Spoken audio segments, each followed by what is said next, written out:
And I'm excited to kind of hear from all of you. What about this topic resonates for you? Because we can take this conversation in a bunch of different directions. I can share a little bit, and I did last week. Like, it's been a wild couple of weeks for me. It's really, it's been very, very interesting. And that's one of those kind of amazing things about this topic, I think, about building that inner strength and hope and resilience, right? Oftentimes we think about how we need that when we really, really, really need it. But what's amazing is over time, we have these resources sort of at the ready when the unexpected comes up. And so I'm curious to hear from all of you, what comes to mind when you think about this conversation of inner strength and hope and resilience.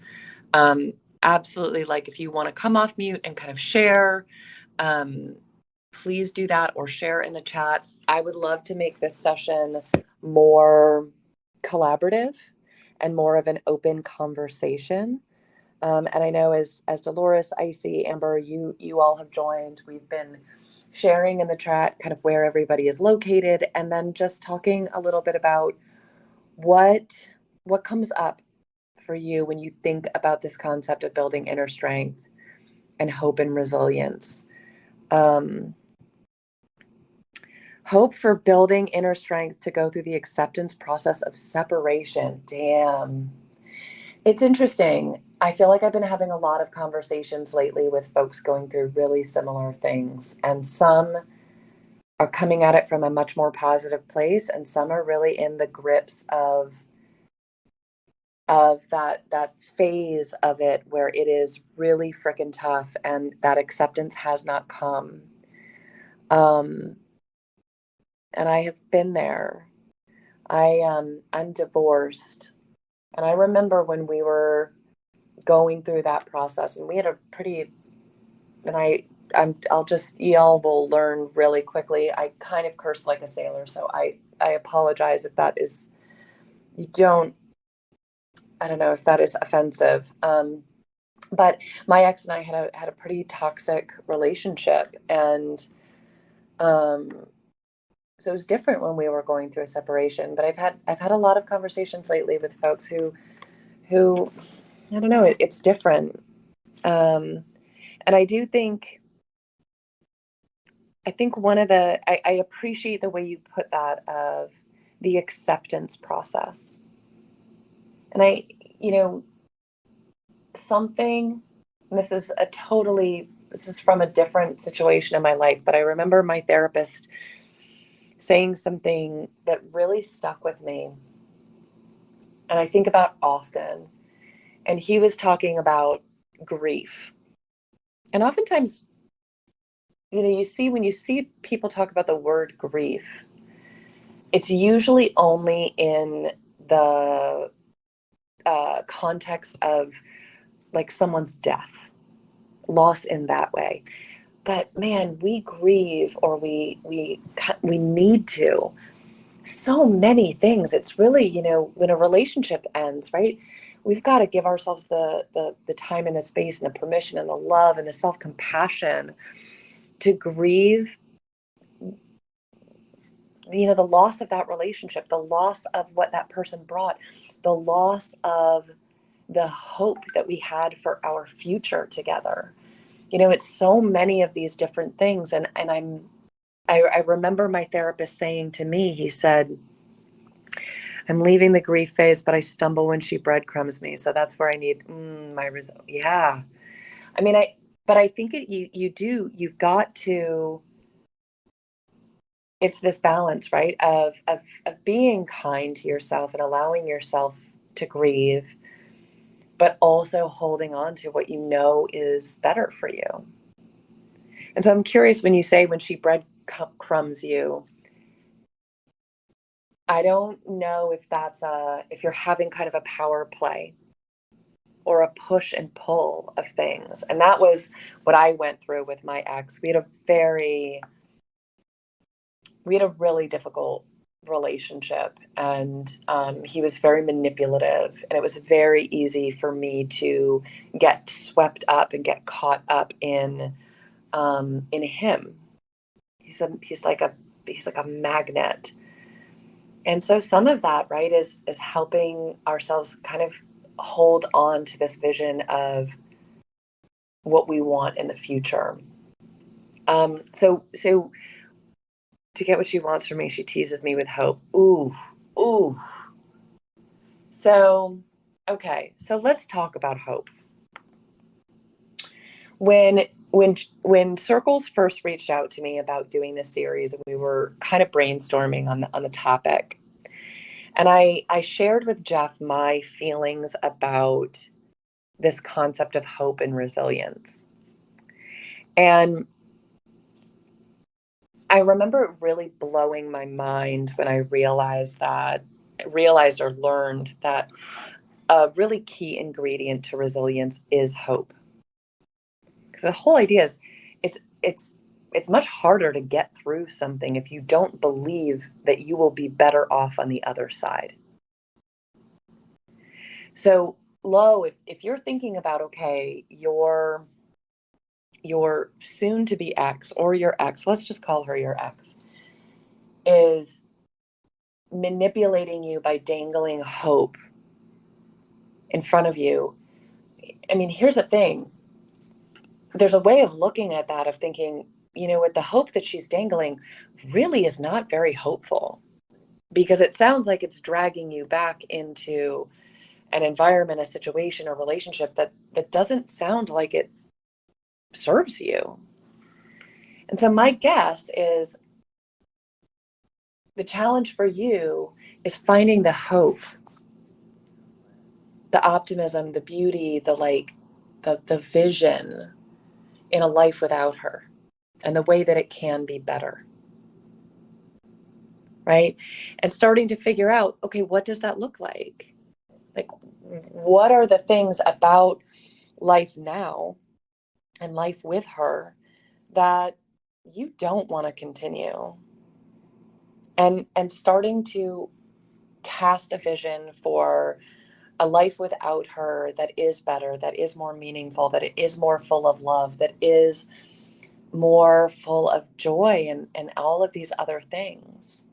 I don't know if this is relevant for you, but I think about, my relationship with my ex, and I will say I always want to be really careful about not being the sort of armchair psychologist. I'm not a psychologist.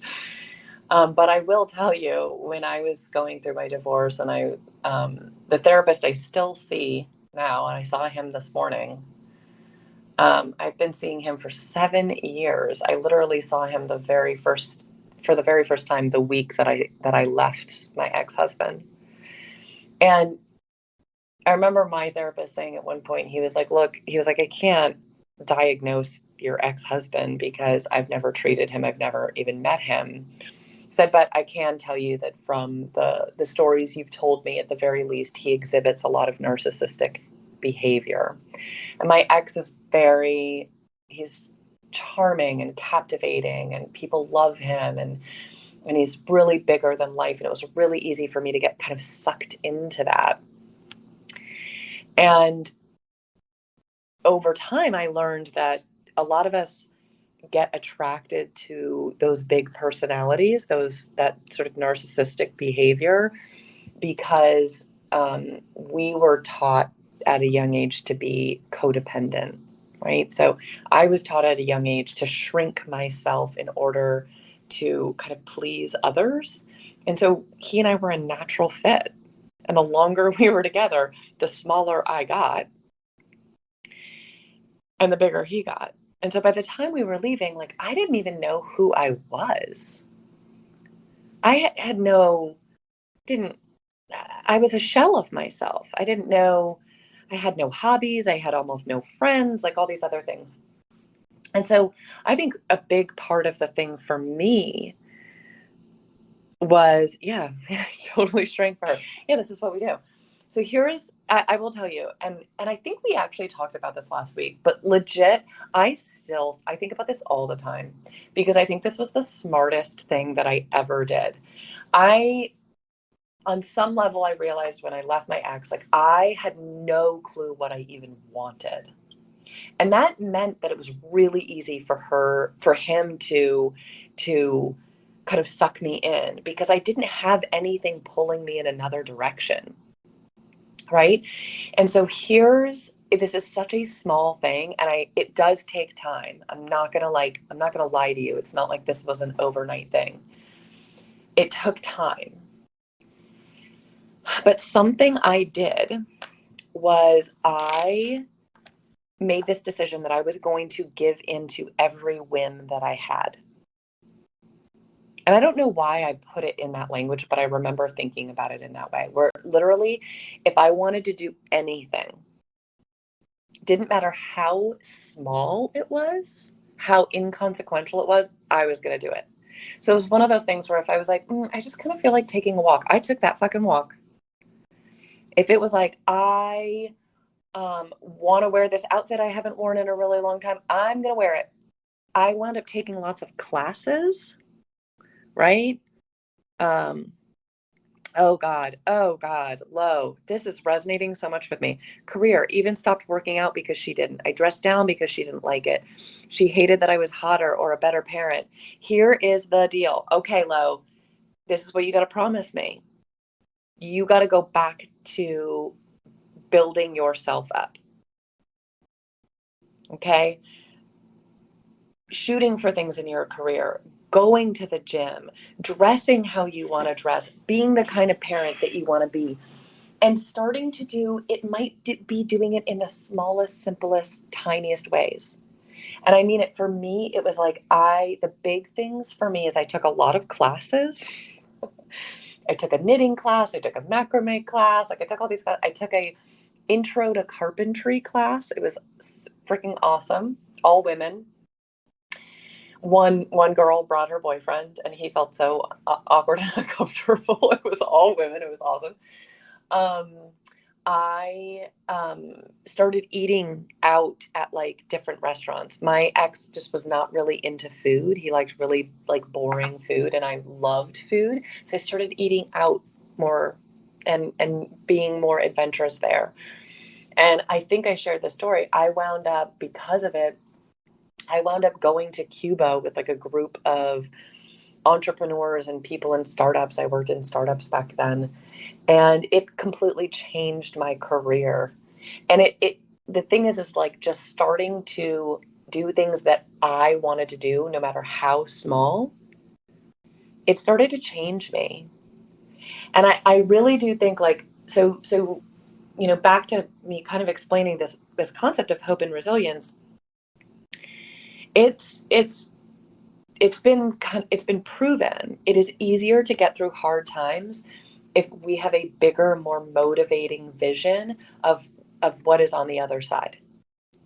And it's really hard when you do shrink yourself. You get rid of those hopes and those dreams. And so you've got to find these ways to like reconnect with that.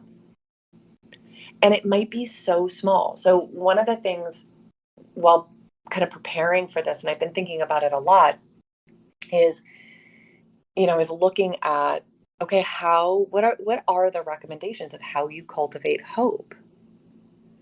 And what I think is really interesting is, and this is a weird balance, right? Oftentimes our go-to with hope is to think about big things. But often when we feel the most hopeless, we can't. We can't think about big things. So instead, it's thinking about really, really small things, right?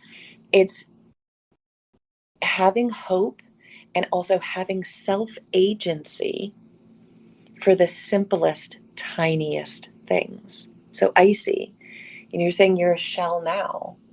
Well, I'm curious, like, what's one small way that you could reclaim a little bit of yourself? Whether it's making yourself a delicious meal or finding 5 minutes in the day when you can carve out time for yourself and do something that you love. Like listen to a song, put your headphones on, listen to a song and freaking dance when nobody's watching. Or like maybe it is. You just decide like, no, you know what? Even though I'm only going to the grocery store, I'm going to wear this outfit that makes me feel kind of hot. Like, what are those things where you can reclaim your self agency, no matter how small it is? And it's interesting. I think that what ultimately ended my marriage is my ex had convinced me to go on antidepressants. I was going through like a really tough experience at work, and I had to leave a job that I loved, and it's a long story. And I was really upset about it. And he got really like upset at me that I wasn't being present for him. And so he convinced me to go on antidepressants. And I went on an antidepressant that I had taken years earlier and I had had really good success with. And I didn't realize I didn't realize this at the time, but they gave me a generic version and it had a completely different effect on me. And it made me really sleepy.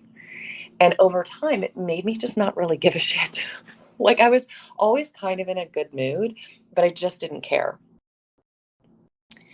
And we went on vacation, and while we were on vacation, I was just like kind of distracted. And so I naturally started weaning myself off. And all of a sudden, it sort of woke me up. And it felt like this self agency, like kind of coming back to me without me really planning or expecting it. Katrina, numb. So and this is the thing, right? I think we've all heard about this whole idea of feeling your feelings. And genuinely, like, it's one of the best things we can do to feel our feelings, to feel it in our body, because truly, oftentimes we develop that numbness as a self-preservation mechanism. But the problem is when we numb ourselves to the bad stuff, we numb ourselves to the good too. And so giving ourselves some space to feel some of the bad, it can change things. And I see too much anxiety and depression. I'm hardly getting by just getting out of the bed. I'm starting daily to take time to do some breath work now, which even seems too much of a task, but that's my goal this week. So a couple of things. What are you eating? I have learned for myself, and this is not true for everybody, but I do know that this helps almost universally. Depression and anxiety is absolutely compounded by not eating well and not moving our body. And it's hard, right? Like you're depressed and you're anxious and you can hardly get out of bed. Why the hell would you like eat a healthy meal or go for a walk? But a little will go a long way. Something that really helped me. I have a feeling forcing myself to eat usually applesauce or yogurt or a piece of bread. Okay, that's not bad. So here's the deal. And this might be hard to come up with. I feel like I'm just going to like repeat all of the really good advice I've gotten from therapists over the years. But I remember years ago, this is actually probably 20 years ago now. I was in college and I had gone through a really bad breakup, and he was my first narcissist, and I was really depressed and anxious. So, okay, I also have agoraphobia, so taking a walk isn't an option right now, but maybe a few back and forth in the house a few times. So yeah, and I don't know how your agoraphobia manifests. I know some people who are totally fine if they're like in their backyard, and some people aren't. But the movement is big. So here's what I'm going to say. So years ago, 20 years ago now. Can't believe it's been that long. I was going through this really awful breakup. I was really depressed. And I remember talking to my therapist and I was like, hey, is it bad that I'm smoking a lot of weed? And this was long before it was legal in Oregon. And he was like, well, he was like, it's not bad. He was like, it's probably not great, but it's not bad either. He was like, here's the deal. You need to understand it's a pressure release valve. And we all need pressure release valves. But the key is you don't want to be too dependent on one of them. So what he had me do is he had me make a list of as many things that I could possibly think of that put me in a good mood. Or that helped in some way. And I mean, it was everything from like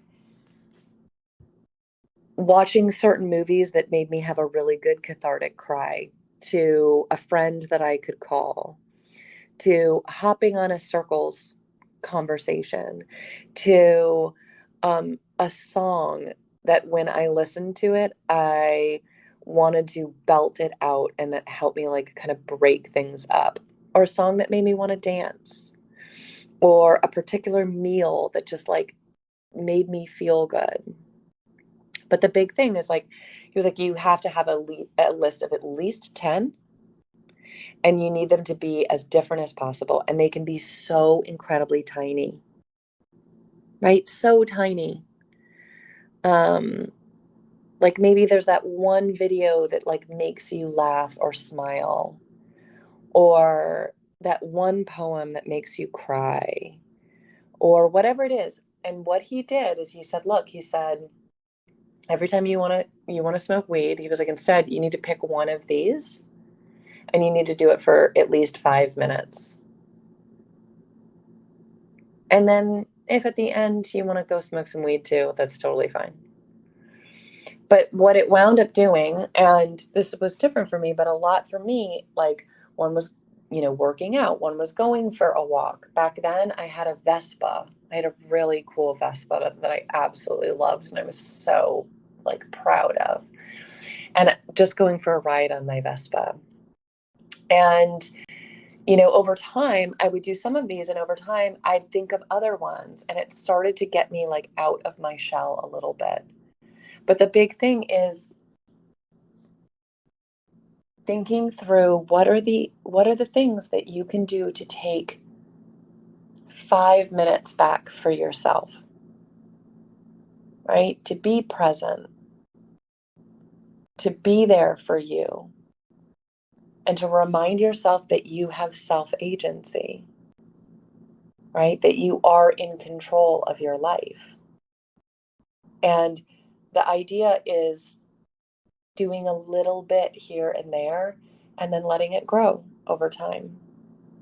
And so I see for like the agoraphobia, I don't know. I've never had it, so I don't know.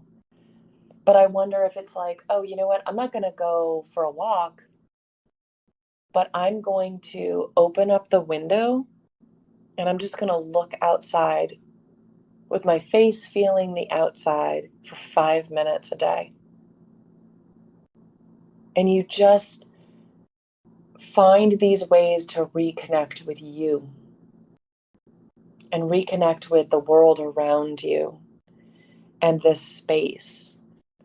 And I know we've just had some more folks join. Please, please, please share in the chat. Where are you? Where are you based? Where are you from? Where are you? I can't say dialing in. This isn't like a phone thing. I mean, it sort of is, but I also want to hear from all of you. What is it about this concept of building inner strength, of hope and resilience? What resonates? What are you going through? And we can kind of talk through it. Oh, Baltimore. Baltimore's a great city. But what we've been talking about, right, is this idea of, I've been incredibly moved lately by this connection of hope and resilience. That it is easier to get through hard times when we have hope that something good is going to come on the other side of it. Oh my God, South Carolina Massachusetts. So my brother lives in Charleston. Well, outside of Charleston. He lives in Johns Island. Um, oh, New Jersey. My parents live on Cape Cod, Dolores, in Massachusetts. I'm supposed to go there this summer, but I don't know that I will make it. But so I I think there's something really powerful about this connection, right, between hope and resilience.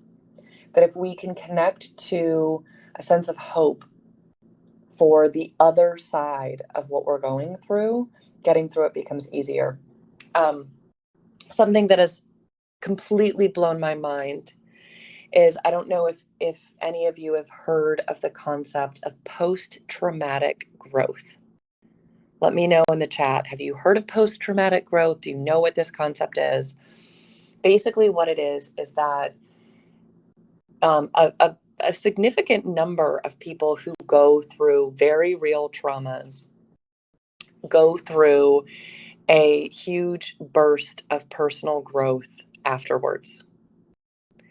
And this is not everybody. This doesn't happen to everybody, but it is a well-documented phenomenon. This is absolutely something that happened to me. And what I think is really interesting about it is that when they do the research among trauma survivors who experience post-traumatic growth and trauma survivors who do not,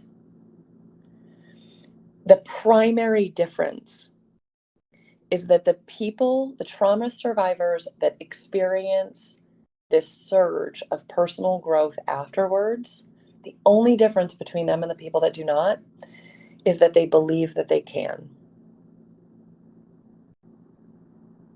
No, I would love to have sharing with attendees. This is my first time leading a session on this one.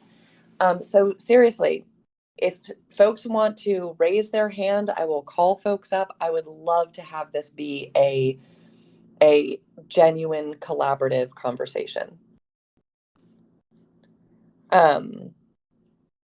Just let me know. I think so far people have been kind of sharing in the chat, and so I'm responding to that. But I am down to do whatever folks want. I want to make this as valuable as possible.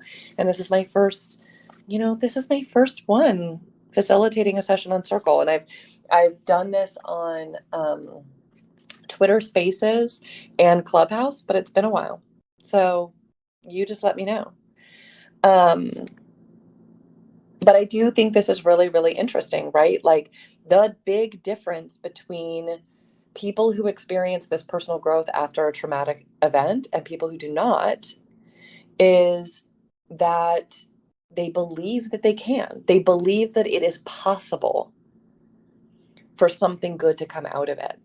And I can tell you from myself, like in my experiences, really similar ones, I don't think I knew what that kind of growth was going to be. I didn't know how something good would come out of it, but I just I clung to this hope that something good would come out of the shit that I was going through. And it did.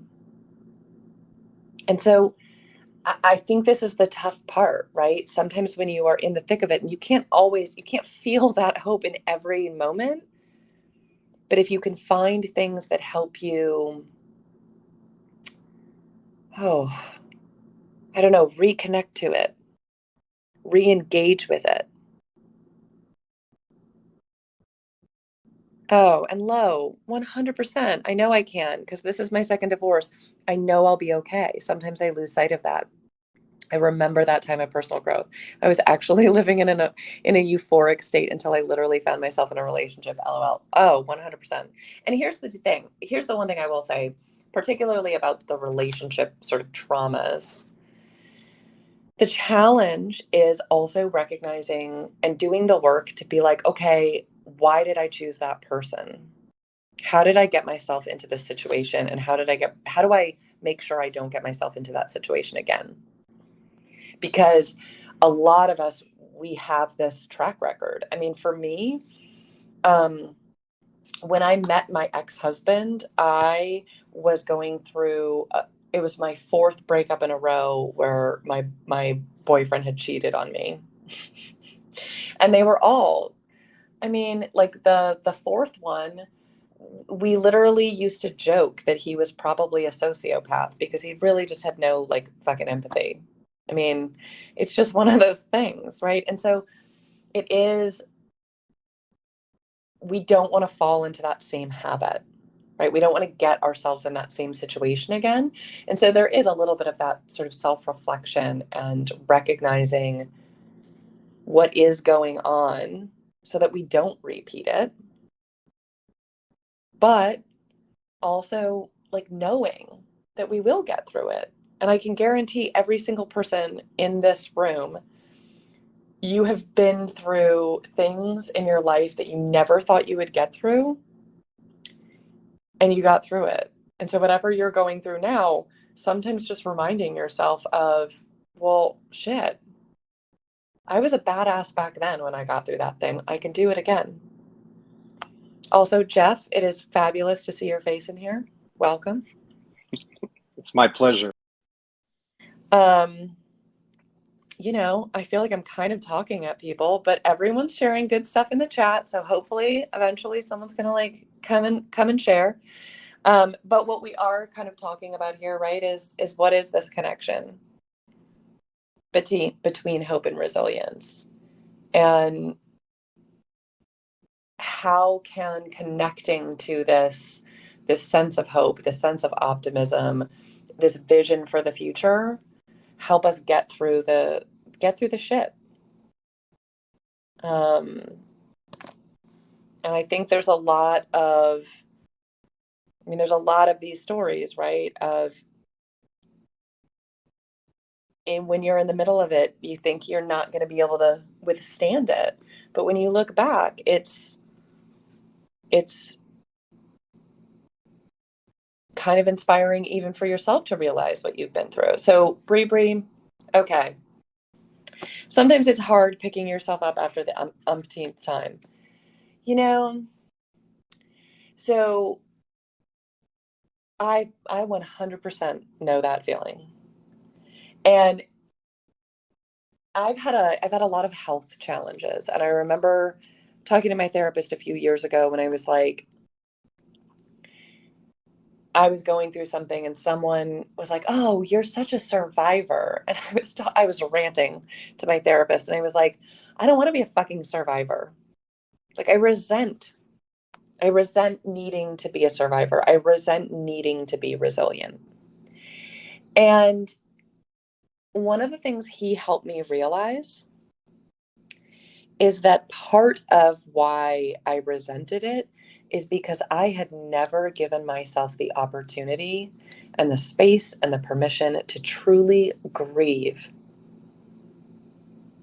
and let myself like genuinely grieve and feel the absolutely overwhelming sadness that I felt.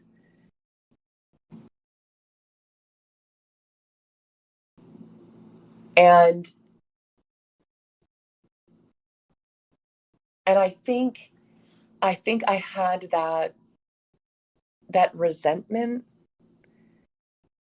because I hadn't really let myself feel all of the emotions associated with it. How did you skip that part? Oh, skip the sadness and the grief? Oh, shit. I don't know. I was convinced that true resilience was finding the silver lining in things, picking my head up and powering through. And like, and don't get me wrong, like I definitely felt sad. There were tears, but did I actually allow myself to fully feel them? Hell's no. Hell no. And Lo, you're right. We have picked ourselves up multiple times. And this is the thing. So something, I think, okay. God, I feel like I'm repeating everything that my therapist has said. So when I went to see my therapist the very first time, and I went because I wanted help deciding whether or not to leave my ex or my then husband. And I kind of unload on him. I tell him everything, whatever. He helps me come to a decision. P.S. Yes, I left him like 4 days later. And at the end of the session, my therapist was like, hey, this is our first session. Let's have a couple um, of Roman. I will get back to this. I promise. Let me just tell this story really quick of, let's talk a little bit about if we should work together. And he was like, what do you look for in a therapist? And I was like, okay. I was like, I want someone who is going to call me out on my bullshit. I don't need someone to hold my hand. Like, I have been through a lot. I'm an incredibly tough, resilient person. I, have gone through a lot on my own. Yes, I have been the strong one for the family.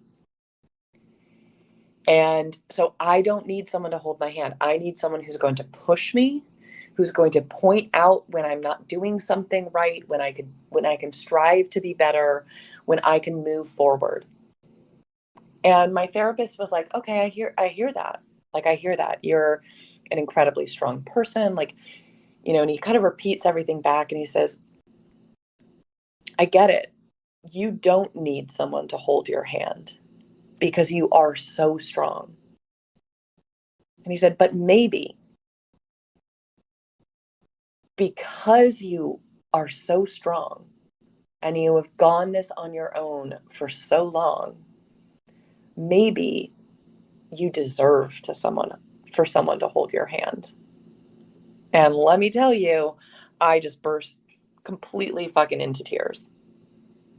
And what I have learned through working with him is realizing that I had zero self-compassion. I always had to be strong. I always had to be tough. And so I was never soft and kind and loving to myself. And that's really what I needed. And I mean it like, so to go back to Roman, what I was saying about resentment, I resented having to always like come back and fight and be strong. Like, I resented having to need to do that. But part of the reason why I resented that is because I wasn't giving myself the other side. I wasn't giving myself the love and the kindness and the self-compassion. So I don't know how many of you kind of follow Brené Brown, or read her most recent book. But something she explains is her most recent book is like really explaining different emotions. And so, by the way, if you have a hard time describing your emotions, describing your feelings, I highly, highly, highly recommend this book. It's called The Atlas of the Heart. And so it really explains, like, the difference between jealousy and envy. Turns out there is an actual difference, and it's pretty interesting. But one of the things she talks about was about resentment. And when she was first starting to study resentment to be able to cover it in the book, she was talking to someone who's like a resentment expert. And she said, hey, just wanted to clarify, like resentment is in the anger family, right? Right. And that would make sense to me because when I feel resentful, I feel anger in my bones. Like, I feel angry. But guess what? It's not. Resentment is not anger. Resentment is in the envy family. And we resent someone because we envy them. So if you think about when you resent someone because they don't do something that you think they should or that they promised to or whatever, you think you're angry that they don't do the thing, but you're actually envious of the fact that they don't have to do the thing. They don't feel the need to do it. And so when you really think about this resentment that you feel about having to be a survivor, about having to pick yourself up over and over and over again, it's not that you are angry about having to do it. Thank you, Roman. That is freaking awesome. You're not angry about it.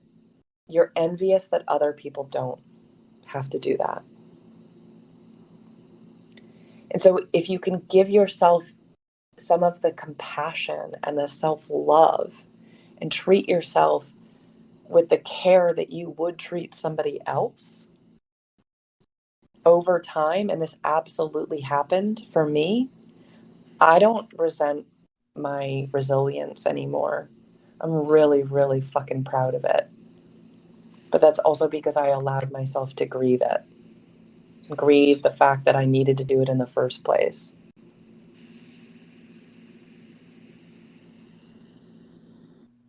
Oh, Dot. Yes, I see your hand Hi, up. Yeah. hi, yes. Sorry. Welcome to the group, or I should say, whatever.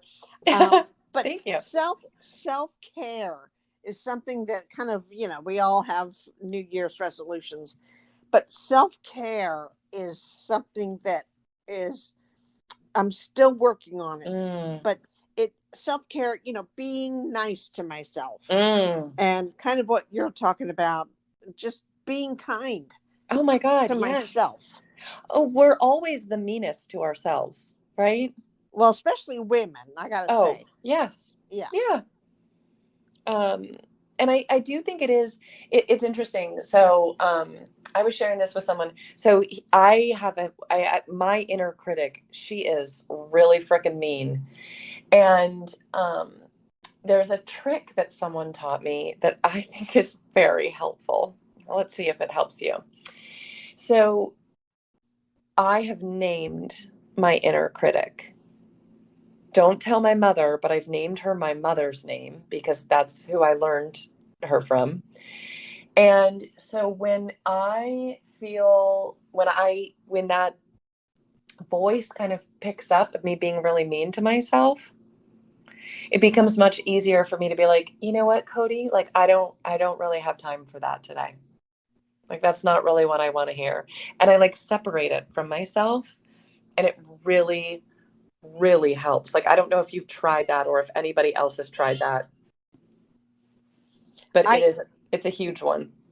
yeah, I'm very mean to myself, Yeah. which is, you know, service industry kind of stuff. But yes, I like what you said, just to be kind to yourself, Yeah. and accepting of yourself. Yeah. I mean, I, as a woman, I want to be the perfectionist. I want to be everything. And Yeah. it's not fair to myself. No. And I think it's always very interesting because you probably aren't that way with other people. No, Or absolutely not. No, yeah. I take care of other people. I mean, I'm a caretaker, Yeah. and I mean, I have pets, and I take care of other people. Like I said, service industry. So, yeah, thank you for recognizing that. Oh yeah. And I think that sometimes can be a helpful kind of a tool or strategy of when we catch ourselves being really cruel to ourselves to take a step back and to think, okay, what would I say if it were a friend or if it Yes, were someone else? And then try to talk to yourself in that way. Um, it's tough. oh, I it's mean, tough. it is real, and I'm an old fart, so to speak, and it is very difficult for me to take care of myself the way I would take care of other people. Yeah. Yeah. No, thank you for sharing that. I think it is really challenging for a lot of folks. Yeah, Um, I'm a senior, so yeah. um, yes, thank you. Yeah, thank you. I'm sorry to. I don't want to monopolize your time. No, no, not at all. I really appreciate you sharing that. And I think this conversation around self-care is a really important one, right? And I think that's the other thing that is really hard when you're just going through hard times, right? Is looking after ourselves, you know? And we were talking about this earlier, right? Of eating a healthy meal or moving our body or doing things that are kind for us. Um, this is interesting, Roman. That is golden insight. Thank you. I've added resentful to my list of self image at some point during my last relationship in the same light. respectfully due to the opinions I've received until I found group support. And look, I think it was a really, really big aha for me to learn that about resentment, that it's not anger, it's envy. Yeah, I would Yeah. say that I'm going to agree with you on the envy thing. It is that somebody has something that you want. At the same time, you just have to accept where you are in life, in my opinion. But Yes, but I also think it's really important to sort of feel our emotions and understand where they're coming from. And so I know for me, it's much easier for me to, like, my resentment immediately softens when I realize it's not me being angry, it's me hurting that someone gets care or consideration that I don't. Because I usually feel resentful when, it's one of those things where, like, I used to get really resentful with my boyfriend, my partner, where he's late for everything. Or, you get resentful because somebody does something or doesn't do something that you would never do. And so, Dot, for you, like, I don't know if this is true, but oftentimes when we are very cruel to ourselves and we see someone else, I don't know, being really confident or loving themselves, we can feel resentful of, like, oh, who do they think they are? And I know for myself, when I realize that's not me being angry, and I can take a more sort of self-compassionate lens to see that through, it immediately, like, softens that emotion, and it becomes much easier to deal with. And it also becomes much easier to express to someone else how that makes you feel. And you say, hey, you know what? I realized I was feeling resentful at you doing X because it made me feel, unseen or unheard because nobody does that for me. Right. And there's a way to kind of use that understanding of the emotions to navigate them a little bit more effectively and communicate them more effectively to others. okay. I don't know if that kind of makes sense or not, but that was the big It does. aha for me with resentment. Well, I don't feel. I think envy is probably more of my character. I don't really feel resentful. I just accept where I am and what I, where I am and what I do. But I have a wonderful sister that, she helps me immensely. And I couldn't, I get kind of panicky thinking, oh my gosh, what happens if she's gone? I mean, ugh. Mm. Um, she's just a wonderful person. She helps me financially and emotionally and whatnot. So I I do get a little bit nervous thinking about her. I mean, I'm 62, she's 70, so I get a little nervous about if she's gone at some Yeah, point. I can imagine. I can imagine. Um, I mean, I'm you're you're 62. That's not old, girl. You got Well, you got you got it kind of decades. is. You Let's got put it this way: decades. You I got get decades ahead of you. Social Security. Yeah, um, but I mean, what? 60 is the new 50, right? yep, apparently so.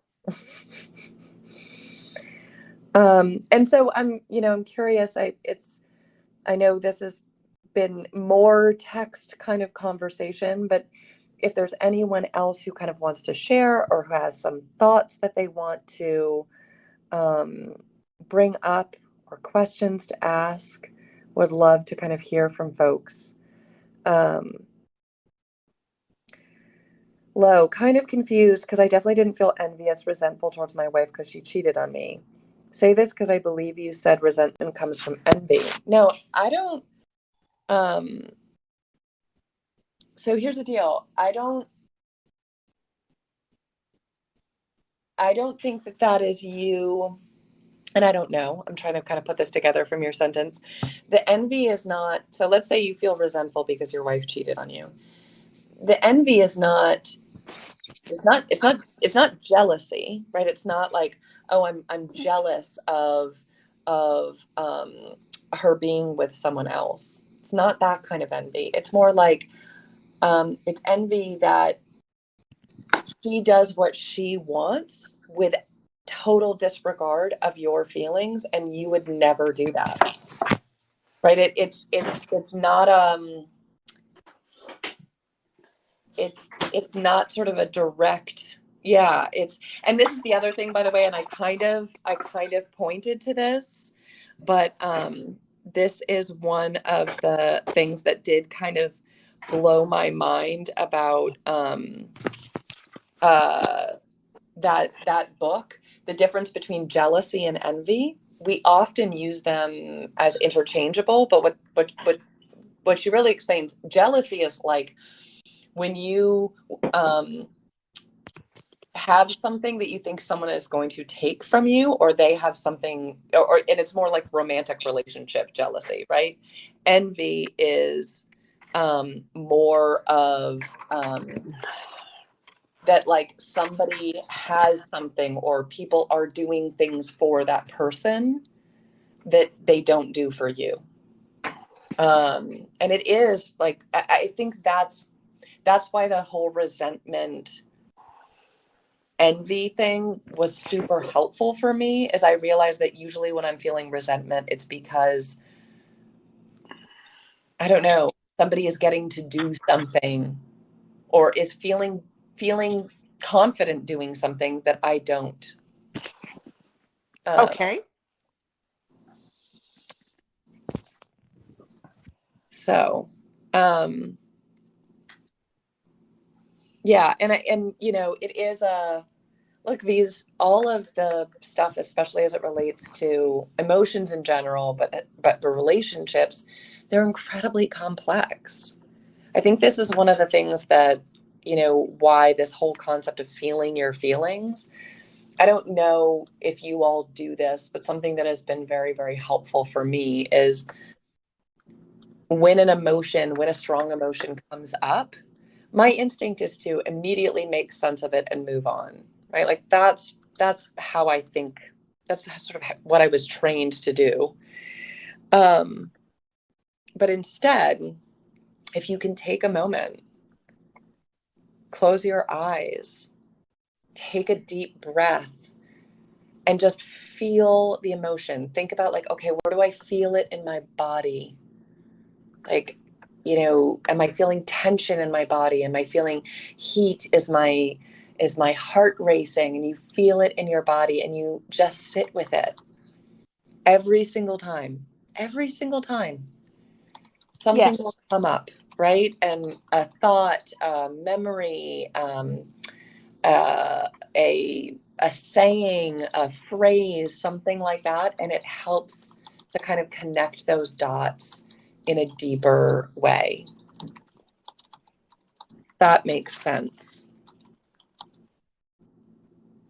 And I will say, Kasey, that I am more emotional than I am practical.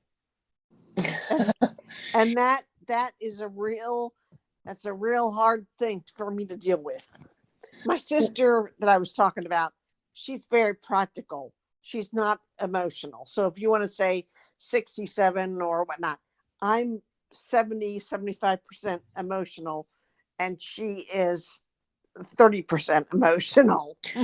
Well, and look, here's the thing. I think, oftentimes when we are emotional, it's because we're not allowing ourselves to really truly be present with those emotions, to truly understand them. Right. Right. And the other, And yeah, and then again, we have to accept or understand our, you know, past, our childhood presence or whatnot, because she had a very different childhood than I did. Oh yeah. Yeah. It's the things that trigger us and the things that spur that emotion are going to be highly dependent on our experiences growing up and kind of the roadmap or the compass that our family gave us of how to navigate those. Yes, I have a Casey. And I don't want to monopolize the whole time, but we're getting close to the end. But how do you become a professional facilitator? Um, so I don't know. Well, and I wonder if Jeff can give the official because I only know my experience, and I'm sure my experience is not the universal one. So Jeff, I don't know. Is Jeff on right now? Yeah, he is. Yeah, I'd be happy to step in. Thanks, Kasey. Thanks, Dot, Yeah. for the question. And I know somebody else had their hand up, so I don't want to monopolize either. We're only a couple of minutes. Dot, why don't you do me a favor? Why don't you reach out to me? I'm dropping my email in the chat. My name, Jeff at circlesup.com, and let's have that discussion because I pick up a bright spirit. Would love to talk to you more about it. Okay. I would love to find out. I mean, I sound pretty brokenhearted right now, but yes. Okay, Jeff, and then I've got you. I just dropped my email in the chat. Jeff at circlesup.com. Very easy. My name, Jeff at circlesup.com. Reach out to me okay, via email and we'll carry the conversation together offline, okay? okay, yeah. Perfect. I'm having trouble getting into it, but I'll find it. Yeah. Thank And you, Jeff. and You're everyone, welcome. thank you for joining this week. I know we're just about to end here. I really, really am honored and grateful for you all taking the time and being here. I'm hoping I will hear you next week and we can continue this conversation. Would love to learn more about what you all are going through and continue this conversation. So have a fabulous week, everyone. Thanks, Kasey. Hey, Thank Thank you. friends, you, Casey. just a quick second. If you want to follow Kasey, make sure you hold her avatar down and give her a follow.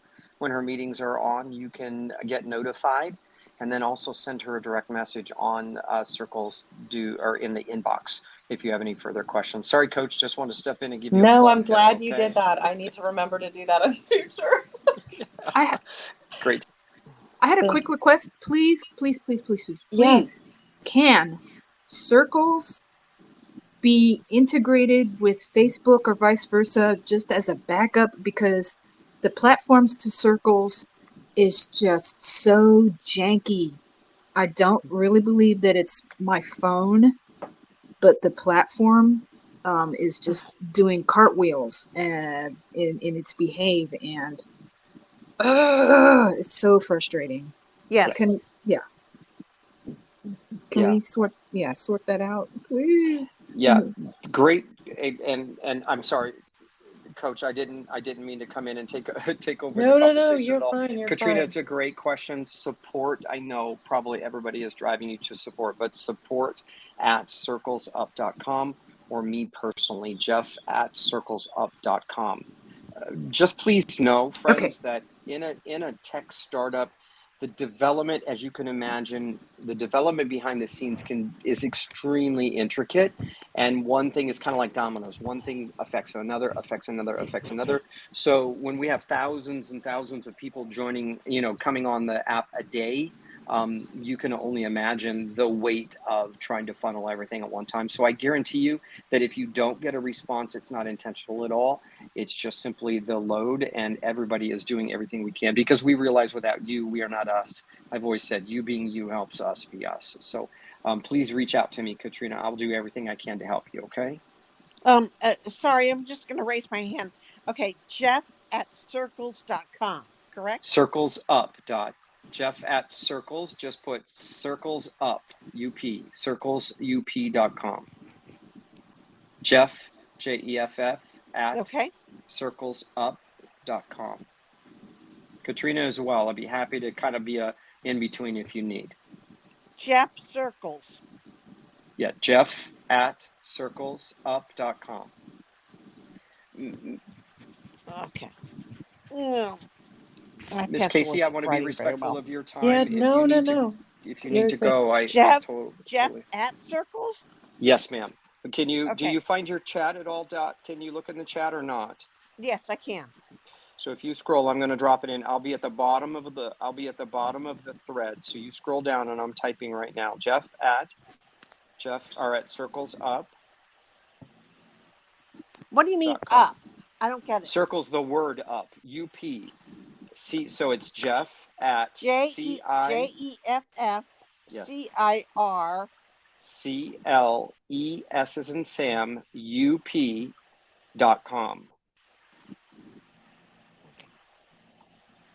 So I'm dropping it in the chat for you one more time, okay?